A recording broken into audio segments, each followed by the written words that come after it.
Yeah, introduction, hardware-related topics, computer components, CPU, motherboard, RAM, storage, devices, input, output devices, and etc. Ano mo next?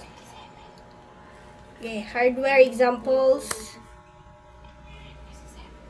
topics, components of computer, classifying computers, hardware, external hardware devices include monitors, keyboard, printer, scanner, whereas internal hardware devices include motherboard, hard drives, and RAM.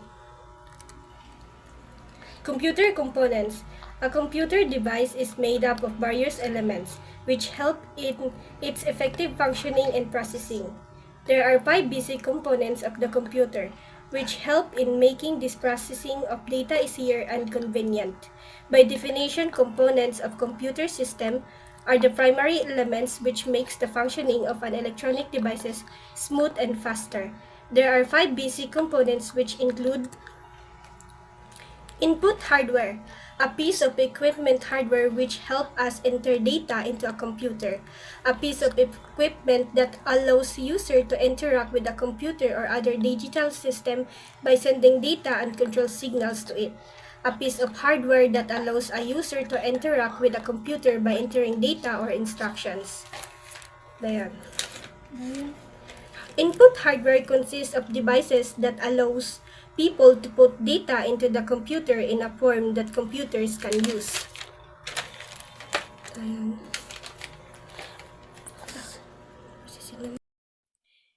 example of input hardware, keyboard, is an input devices that convert letters, numbers, and other characters into electrical signal readable and processor.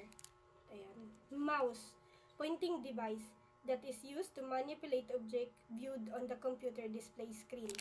Next is the processing and memory hardware, the integration of a processor with random access memory, RAM, on a single chip.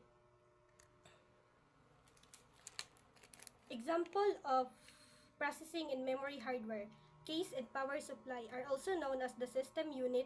The case or system cabinet is the box that houses the processor chip CPU, the memory chip, the motherboard, main circuit board, the power supply, and some secondary storage devices.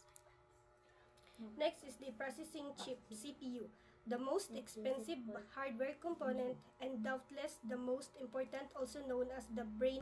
Storage hardware is any type of computing hardware that used for storing, porting, extracting data files and objects. Device that store data in computers and other devices. A storage device is an integral part of computer hardware which stores information that to process the result of any computational work. Example 2. Examples of storage hardware. Output hardware is a piece of equipment hardware which gives out the result of the entered input once it is processed. A piece of a computer that changes data into a form that humans can perceive. Example of output devices.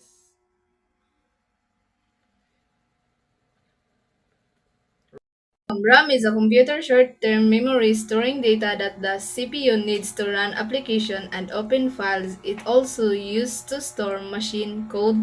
RAM is a volatile, meaning it loses its contents when the computer is turned off. It's also read-write, meaning data can be both read and write into it. CPU, Central Processing Unit.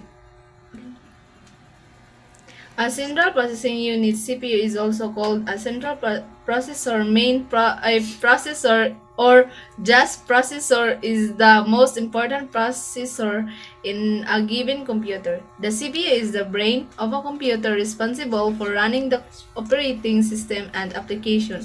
It executes instructions, stores data, and output results. The CPU follows instructions from computer programs which tell it what data to process and how to process it. The CPU has a control unit that interprets program